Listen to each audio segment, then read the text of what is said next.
दोस्तों, जय श्री कृष्ण। प्रेमचंद की कहानियां। दो बैलों की कथा। जानवरों में गधा सबसे ज्यादा बुद्धिहीन समझा जाता है। हम जब किसी आदमी को पल्ले दर्जे का बेवकूफ कहना चाहते हैं तो उसे गधा कहते हैं। गधा सचमुच बेवकूफ है या उसके सीधेपन, उसकी निरापद सहिष्णुता ने उसे यह पदवी दे दी है, इसका निश्चय नहीं किया जा सकता। गायें सींग मारती हैं, ब्याई हुई गाय तो अनायासी सिंघनी का रूप धारण कर लेती है। कुत्ता भी बहुत गरीब जानवर है, लेकिन कभी कभी उसे भी क्रोध आ ही जाता है। किंतु गधे को कभी क्रोध करते नहीं सुना, न देखा। जितना चाहे गरीब को मारो, चाहे जैसी खराब सड़ी हुई घास सामने डाल दो, उसके चेहरे पर कभी असंतोष की छाया भी न दिखाई देगी। वैशाख में चाहे एक आध बार कुलेल कर लेता हो, पर हमने तो उसे कभी खुश होते नहीं देखा। उसके चेहरे पर एक स्थायी विषाद स्थायी रूप से छाया रहता है। सुख दुख, हानि लाभ, किसी भी दशा में उसे बदलते नहीं देखा। ऋषियों मुनियों के जितने गुण हैं, वे सभी उसमें पराकाष्ठा को पहुंच गए हैं, पर आदमी उसे बेवकूफ कहता है। सद्गुणों का इतना अनादर कहीं न देखा। काचित सीधापन संसार के लिए उपयुक्त नहीं है। देखिए न, भारतवासियों की अफ्रीका में क्यों दुर्दशा हो रही है। क्यों अमेरिका में उन्हें घुसने नहीं दिया जाता। बेचारे शराब नहीं पीते, 4 पैसे कुछ समय के लिए बचा कर रखते हैं, जी तोड़कर काम करते हैं, किसी से लड़ाई झगड़ा नहीं करते, 4 बातें सुनकर गम खा जाते हैं, फिर भी बदनाम हैं। कहा जाता है, वे जीवन के आदर्श को नीचा करते हैं। अगर वे भी ईंट का जवाब पत्थर से देना सीख जाते, तो शायद सभ्य कहलाने लगते। जापान की मिसाल सामान्य है। एक ही विजय ने उसे संसार की सभ्य जातियों में गण्य बना दिया। लेकिन गधे का एक छोटा भाई और भी है, जो उससे कम ही गधा है, और वह है बैल। जिस अर्थ में हम गधा का प्रयोग करते हैं, कुछ उसी से मिलते जुलते अर्थ में बछिया के ताव का भी प्रयोग करते हैं। कुछ लोग बैल को शायद बेवकूफों में सर्वश्रेष्ठ कहेंगे, मगर हमारा विचार ऐसा नहीं है। बैल कभी कभी मारता भी है, कभी कभी अडियल बैल भी देखने में आता है, और भी कई रीतियों से अपना असंतोष प्रकट कर देता है, अतः उसका स्थान गधे से नीचा है। झूरी काछी के दोनों बैलों के नाम थे हीरा और मोती। दोनों पछाई जाति के थे, देखने में सुंदर, काम में चौकस, डील में ऊंचे। बहुत दिनों से साथ रहते रहते दोनों में भाईचारा हो गया था। दोनों आमने सामने या आसपास बैठे हुए एक दूसरे से मूक भाषा में विचार विनिमय करते थे। एक दूसरे के मन की बात कैसे समझ जाता था, हम नहीं कह सकते। अवश्य ही उनमें कोई ऐसी गुप्त शक्ति थी, जिससे जीवों में श्रेष्ठता का दावा करने वाला मनुष्य वंचित है। दोनों एक दूसरे को चाटकर और सूंघकर अपना प्रेम प्रकट करते, कभी कभी दोनों सींग भी मिला लिया करते थे, विग्रह के नाते से नहीं, केवल विनोद के भाव से, आत्मीयता के भाव से, जैसे दोस्तों में घनिष्ठता होते ही धौल धप्पा होने लगता है। इसके बिना दोस्ती कुछ फुसफुसी, कुछ हल्की सी रहती है, जिस पर ज्यादा विश्वास नहीं किया जा सकता। जिस वक्त ये दोनों बैल हल या गाड़ी में जोत दिए जाते और गर्दन हिला हिलाकर चलते, उस वक्त हर एक की यही चेष्टा होती थी कि ज्यादा से ज्यादा बोझ मेरी ही गर्दन पर रहे। दिन भर के बाद दोपहर या संध्या को दोनों खुलते, तो एक दूसरे को चाट चुटकर अपनी थकान मिटा लेते। नांद में खली भूसा पड़ जाने के बाद दोनों साथ उठते, साथ नांद में मुंह डालते और साथ ही बैठते थे। एक मुंह हटा लेता तो दूसरा भी हटा लेता था। संयोग की बात है, झूरी ने एक बार गोई को ससुराल भेज दिया। बैलों को क्या मालूम वे क्यों भेजे जा रहे हैं। समझे, मालिक ने हमें बेच दिया। अपना यूं बेचा जाना उन्हें अच्छा लगा या बुरा, कौन जाने, पर झूरी के साले गया को घर तक गोई ले जाने में दांतों पसीना आ गया। पीछे से हाँकता तो दोनों दाएं बाएं भागते, पगहिया पकड़कर आगे से खींचता तो दोनों पीछे को जोर लगाते, मारता तो दोनों सींग नीचे करके हुकरते। अगर ईश्वर ने उन्हें वाणी दी होती, तो झूरी से पूछते, तुम हम गरीबों को क्यों निकाल रहे हो? हमने तो तुम्हारी सेवा करने में कोई कसर नहीं उठा रखी। अगर इतनी मेहनत से काम न चलता था और काम ले लेते, हमें तो तुम्हारी चाकरी में मर जाना कबूल था।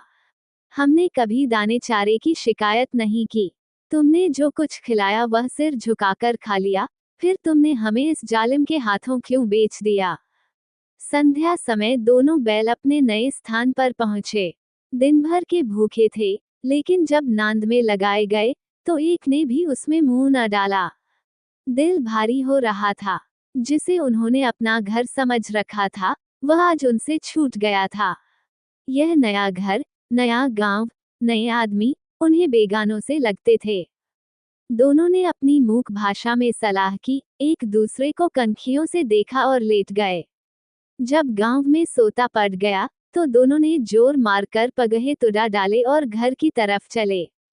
पगहे बहुत मजबूत थे, अनुमान न हो सकता था कि कोई बैल उन्हें तोड़ सकेगा, पर इन दोनों में इस समय दूनी शक्ति आ गई थी। एक एक झटके में रस्सियां टूट गईं। झूरी प्रातः सोकर उठा तो देखा कि दोनों बैल चरनी पर खड़े हैं। दोनों ही गर्दनों में आधा आधा गरांव लटक रहा है। घुटने तक पांव कीचड़ से भरे हैं और दोनों की आंखों में विद्रोहमय स्नेह झलक रहा है। झूरी बैलों को देखकर स्नेह से गदगद हो गया। दौड़कर उन्हें गले लगा लिया। प्रेमालिंगन और चुंबन का वह दृश्य बड़ा ही मनोहर था। घर और गांव के लड़के जमा हो गए और तालियां बजा बजाकर उनका स्वागत करने लगे। गांव के इतिहास में ये घटना अभूतपूर्व न होने पर भी महत्वपूर्ण थी। बाल सभा ने निश्चय किया, दोनों पशु वीरों को अभिनंदन पत्र देना चाहिए। कोई अपने घर से रोटियां लाया, कोई गुड़, कोई चोकर, कोई भूसी। एक बालक ने कहा, ऐसे बैल किसी के पास न होंगे। दूसरे ने समर्थन किया, इतनी दूर से दोनों अकेले चले आए। तीसरा बोला, बैल नहीं है, वे उस जन्म के आदमी हैं। इसका प्रतिवाद करने का किसी को साहस न हुआ। झूरी की स्त्री ने बैलों को द्वार पर देखा तो जल उठी। बोली, कैसे नमक हराम बैल हैं कि एक दिन वहां काम न किया, भाग खड़े हुए। झूरी अपने बैलों पर यह आक्षेप न सुन सका, नमक हराम क्यों हैं? चारा दाना न दिया होगा तो क्या करते? स्त्री ने रोब के साथ कहा, बस तुम ही तो बैलों को खिलाना जानते हो, और तो सभी पानी पिला पिलाकर रखते हैं। झूरी ने चिढ़ाया, चारा मिलता तो क्यों भागते? स्त्री चिढ़ी, भागे इसलिए कि वे लोग तुम जैसे बुद्धुओं की तरह बैलों को सहलाते नहीं, खिलाते हैं तो रगड़कर जोतते भी हैं। ये दोनों ठहरे कामचोर भाग निकले। अब देखूं कहां से खली और चोकर मिलता है, सूखे भूसे के सिवा कुछ न दूंगी, खाएं चाहे मरें। वही हुआ। मजूर को बड़ी ताकीद कर दी गई कि बैलों को खाली सूखा भूसा दिया जाए। बैलों ने नांद में मुंह डाला तो फीका फीका, न कोई चिकनाहट, न कोई रस। क्या खाएं? आशा भरी आंखों से द्वार की ओर ताकने लगे। झूरी ने मजूर से कहा, थोड़ी सी खली क्यों नहीं डाल देता बे? मालिकन मुझे मार ही डालेंगी। चुराकर डाला। ना दादा, पीछे से तुम भी उन्हीं की सी कहोगे। दूसरे दिन झूरी का साला फिर आया और बैलों को ले चला। अब की उसने दोनों को गाड़ी में जोता। 2-4 बार मोती ने गाड़ी को सड़क की खाई में गिराना चाहा, पर हीरा ने संभाल लिया। वह ज्यादा सहनशील था। संध्या समय घर पहुंचकर उसने दोनों को मोटी रस्सियों से बांधा और कल की शरारत का मजा चखाया। फिर वही सूखा भूसा डाल दिया। अपने दोनों बैलों को खली, चूनी सब कुछ दी। दोनों बैलों का ऐसा अपमान कभी न हुआ था। झूरी इन्हें फूल की छड़ी से भी न छूता था। उसकी टिटकार पर दोनों उड़ने लगते थे। यहाँ मार पड़ी। आहत सम्मान की व्यथा तो थी ही, उस पर मिला सूखा भूसा। नांद की तरफ औंखें तक न उठाईं। दूसरे दिन गया ने बैलों को हल में जोता, पर इन दोनों ने जैसे पांव न उठाने की कसम खा ली थी। वह मारते मारते थक गया, पर दोनों ने पांव न उठाया। एक बार जब उस निर्दयी ने हीरा की नाक पर खूब डंडे जमाए, तो मोती का गुस्सा काबू के बाहर हो गया। हल लेकर भागा। हल, रस्सी, जुआ, जोत, सब टूट टाट कर बराबर हो गया। गले में बड़ी बड़ी रस्सियां न होती तो दोनों पकड़ाई में न आते। हीरा ने मूक भाषा में कहा, भागना व्यर्थ है। मोती ने उत्तर दिया, तुम्हारी तो इसने जान ही ले ली थी, अब की बड़ी मार पड़ेगी। पने दो, बैल का जन्म लिया है तो मार से कहाँ तक बचेंगे। गया दो आदमियों के साथ दौड़ा आ रहा है, दोनों के हाथों में लाठियां हैं। मोती बोला, कहो तो दिखा दूं कुछ मजा, मैं भी लाठी लेकर आ रहा है। हीरा ने समझाया, नहीं भाई, खड़े हो जाओ, मुझे मारेगा तो मैं भी एक दो को गिरा दूंगा। नहीं, हमारी जाति का ये धर्म नहीं है। मोती दिल में ऐंठ कर रह गया। गया आ पहुंचा और दोनों को पकड़कर ले चला। कुशल हुई कि उसने इस वक्त मारपीट न की, नहीं तो मोती भी पलट पड़ता। उसके तेवर देखकर गया और उसके सहायक समझ गए कि इस वक्त टाल जाना ही मसलहत है। आज दोनों के सामने फिर वही सूखा भूसा लाया गया। दोनों चुपचाप खड़े रहे। घर के लोग भोजन करने लगे। उस वक्त छोटी सी लड़की 2 रोटियां लिए निकली और दोनों के मुंह में देकर चली गई। उस एक रोटी से इनकी भूख तो क्या शांत होती, पर दोनों के हृदय को मानो भोजन मिल गया। यहाँ भी किसी सज्जन का बास है। लड़की भैरों की थी, उसकी माँ मर चुकी थी।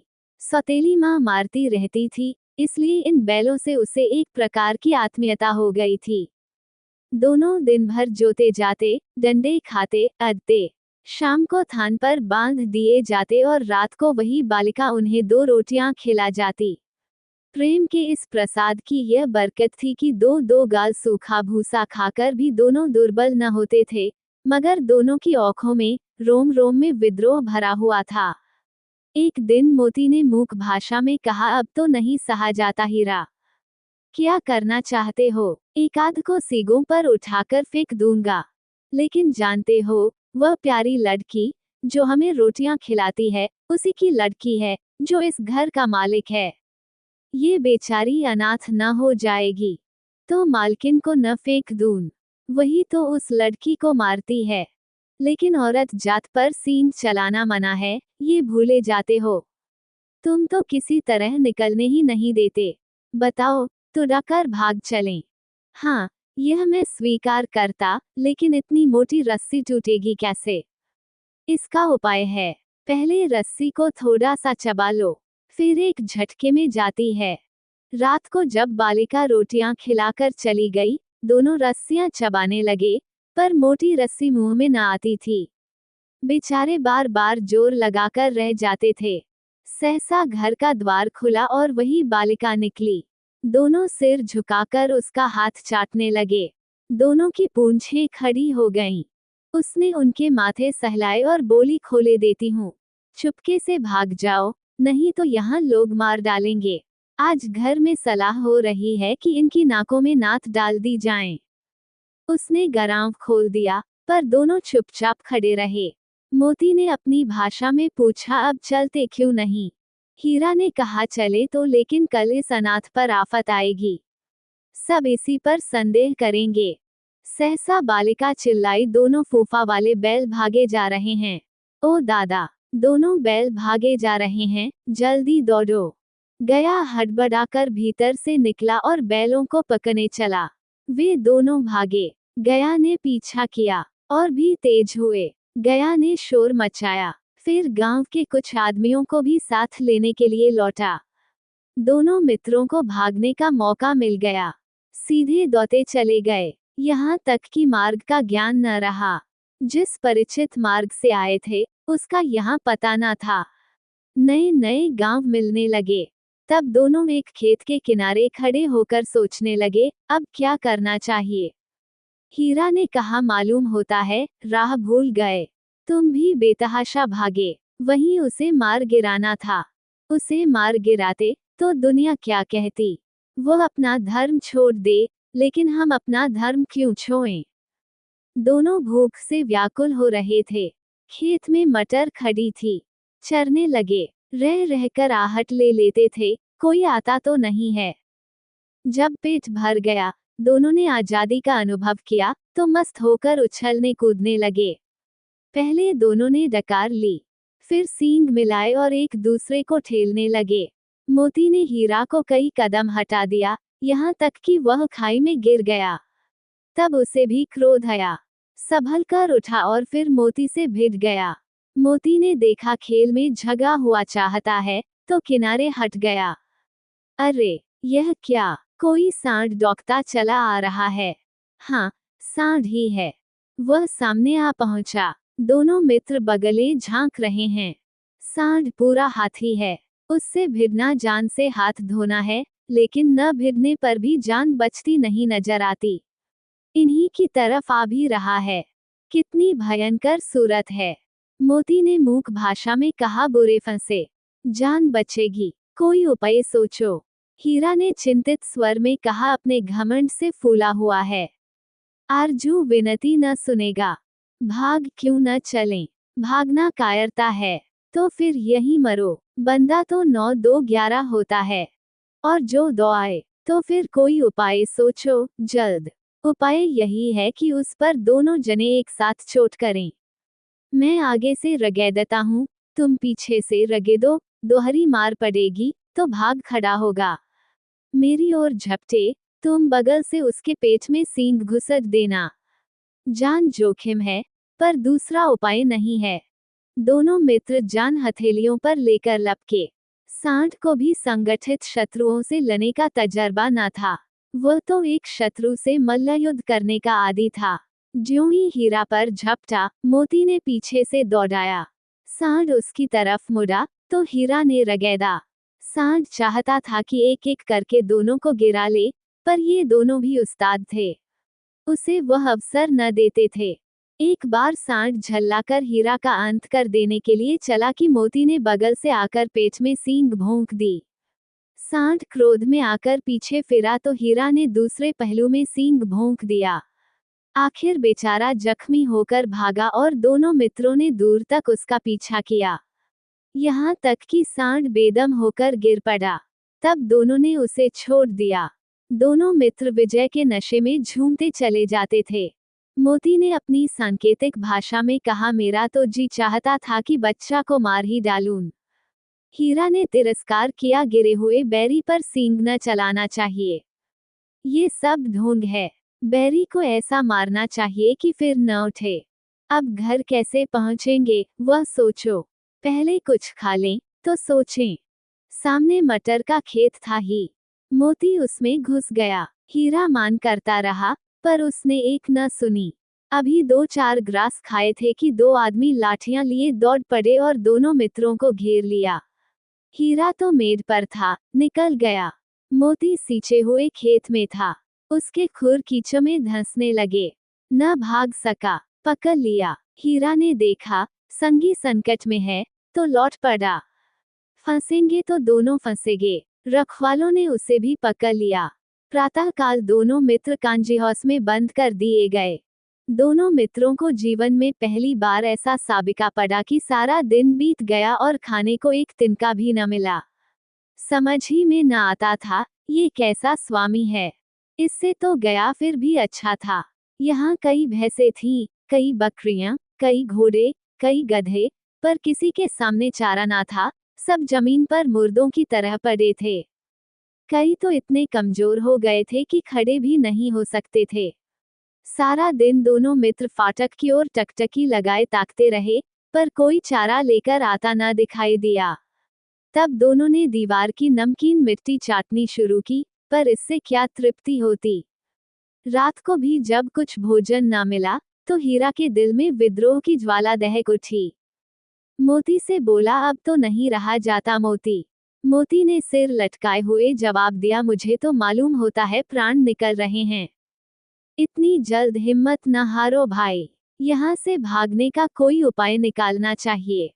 आओ दीवार तोड़ डालें। मुझसे तो अब कुछ नहीं होगा। बस इसी बूते पर अकते थे। सारी अक्ल निकल गई। बाड़े की दीवार कच्ची थी। हीरा मजबूत तो था ही, अपने नुकीले सींग दीवार में गड़ा दिए और जोर मारा, तो मिट्टी का एक चिप्पड़ निकल आया। फिर तो उसका साहस बढ़ा। इसने दौड़ दौड़कर दीवार पर चोटे की और हर चोट में थोड़ी थोड़ी मिट्टी गिराने लगा। उसी समय कांजीहाउस का चौकीदार लालटेन लेकर जानवरों की हाजिरी लेने निकला। हीरा का उजापन देखकर उसने उसे कई डंडे रसीद किए और मोटी सी रस्सी से बांध दिया। मोती ने पड़े पड़े कहा, आखिर मार खाई, क्या मिला? अपने बूते भर जोर तो मार दिया। ऐसा जोर मारना किस काम का कि और बंधन में पड़ गए। जोर तो मारता ही जाऊंगा, चाहे कितने ही बंधन पड़ते जाएं। जान से हाथ धोना पड़ेगा, कुछ परवाह नहीं, यूं भी मरना ही है। सोचो, दीवार खुद जाती तो कितनी जानें बच जाती। इतने भाई यहाँ बंद हैं, किसी के देह में जान नहीं है। 2-4 दिन और यही हाल रहा तो सब मर जाएंगे। हाँ, ये बात तो है। अच्छा, तो ला, फिर मैं भी जोर लगाता हूँ।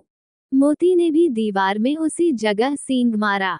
थोड़ी सी मिट्टी गिरी तो हिम्मत और बढ़ी। फिर तो वह दीवार में सींग लगाकर इस तरह जोर करने लगा, मानो किसी प्रतिद्वंद्वी से लड़ रहा है। आखिर कोई 2 घंटे की जोर आजमाई के बाद दीवार ऊपर से लगभग 1 हाथ गिर गई। उसने दूनी शक्ति से दूसरा धक्का मारा, तो आधी दीवार गिर पड़ी। दीवार का गिरना था कि अधमरे से पड़े हुए सभी जानवर चेत उठे। तीनों घोड़ियां सरपट भाग निकलीं। फिर बकरियां निकलीं। इसके बाद भैंसें भी खिसक गईं, पर गधे अभी तक ज्यों के त्यों खड़े थे। हीरा ने पूछा, तुम दोनों क्यों नहीं भाग जाते? एक गधे ने कहा, जो कहीं फिर पकड़ लिए जाएं। तो क्या हरज है, अभी तो भागने का अवसर है। हमें तो डर लगता है, हम यहीं पड़े रहेंगे। आधी रात से ऊपर जा चुकी थी। दोनों गधे अभी तक खड़े सोच रहे थे कि भागे या न भागें। मोती अपने मित्र की रस्सी तोड़ने में लगा हुआ था। जब वो हार गया, तो हीरा ने कहा, तुम जाओ, मुझे यहीं पड़ा रहने दो। शायद कहीं भेंट हो जाए। मोती ने आंखों में आंसू लाकर कहा, तुम मुझे इतना स्वार्थी समझते हो, हीरा? हम और तुम इतने दिनों एक साथ रहे हैं। आज तुम विपत्ति में पड़ गए, तो मैं तुम्हें छोड़कर अलग हो जाऊं। हीरा ने कहा, बहुत मार पड़ेगी। लोग समझ जाएंगे, ये तुम्हारी शरारत है। मोती गर्व से बोला, जिस अपराध के लिए तुम्हारे गले में बंधन पड़ा, उसके लिए अगर मुझ पर मार पड़े, तो क्या चिंता। इतना तो हो ही गया कि 9-10 प्राणियों की जान बच गई। वे सब तो आशीर्वाद देंगे। ये कहते हुए मोती ने दोनों गधों को सींगों से मार मारकर बाड़े के बाहर निकाला और तब अपने बंधु के पास आकर सो रहा। भोर होते ही मुंशी और चौकीदार तथा अन्य कर्मचारियों में कैसी खलबली मची, इसके लिखने की जरूरत नहीं। बस इतना ही काफी है कि मोती की खूब मरम्मत हुई और उसे भी मोटी रस्सी से बांध दिया। 1 सप्ताह तक दोनों मित्र बंधे पड़े रहे। किसी ने चारे का एक तृण भी न डाला। हाँ, एक बार पानी दिखा दिया जाता था, यही उनका आधार था। दोनों इतने दुर्बल हो गए थे कि उठा तक न जाता, ठठरियां निकल आई थीं। एक दिन बाड़े के सामने डुग्गी बजने लगी और दोपहर होते होते वहां 50-60 आदमी जमा हो गए। तब दोनों मित्र निकाले गए और उनकी देखभाल होने लगी। लोग आकर उनकी सूरत देखते और मन फीका करके चले जाते। ऐसे मृतक बैलों का कौन खरीदार होता। सहसा एक दधियल आदमी, जिसकी आंखें लाल थीं और मुद्रा अत्यंत कठोर, आया और दोनों मित्रों के कूल्हों में उंगली गोदकर मुंशी जी से बातें करने लगा। उसका चेहरा देखकर अंतर्ज्ञान से दोनों मित्रों के दिल कांप उठे। वो कौन है और उन्हें क्यों टटोल रहा है, इस विषय में उन्हें कोई संदेह न हुआ। दोनों ने एक दूसरे को भीत नेत्रों से देखा और सिर झुका लिया। हीरा ने कहा, गया के घर से नाहक भागे, अब जान न बचेगी। मोती ने अश्रद्धा के भाव से उत्तर दिया, कहते हैं, भगवान सबके ऊपर दया करते हैं, उन्हें हमारे ऊपर क्यों दया नहीं आती। भगवान के लिए हमारा मरना जीना दोनों बराबर है। चलो, अच्छा ही है, कुछ दिन उसके पास तो रहेंगे। एक बार भगवान ने उस लड़की के रूप में हमें बचाया था, क्या अब न बचाएंगे? यह आदमी छुरी चलाएगा, देख लेना। तो क्या चिंता है, मांस, खाल, सींग, हड्डी सब किसी न किसी काम आ जाएगी। नीलाम हो जाने के बाद दोनों मित्र उस दधियल के साथ चले। दोनों की बोटी बोटी कांप रही थी। बेचारे पांव तक न उठा सकते थे, पर भय के मारे गिरते पड़ते भागे जाते थे, क्योंकि वह जरा भी चाल धीमी हो जाने पर जोर से डंडा जमा देता था। राह में गाय बैलों का रेवड़ हरे हरे हार में चरता नजर आया। सभी जानवर प्रसन्न थे, चिकने, चपल, कोई उछलता था, कोई आनंद से बैठा पागुर करता था। कितना सुखी जीवन था इनका, पर कितने स्वार्थी हैं सब। किसी को चिंता नहीं कि उनके दो भाई बधिक के हाथ पड़े कैसे दुखी हैं। सहसा दोनों को ऐसा मालूम हुआ कि यह परिचित राह है। हाँ, इसी रास्ते से गया उन्हें ले गया था। वही खेत, वही बाग, वही गांव मिलने लगे। प्रतिक्षण उनकी चाल तेज होने लगी। सारी थकान, सारी दुर्बलता गायब हो गई।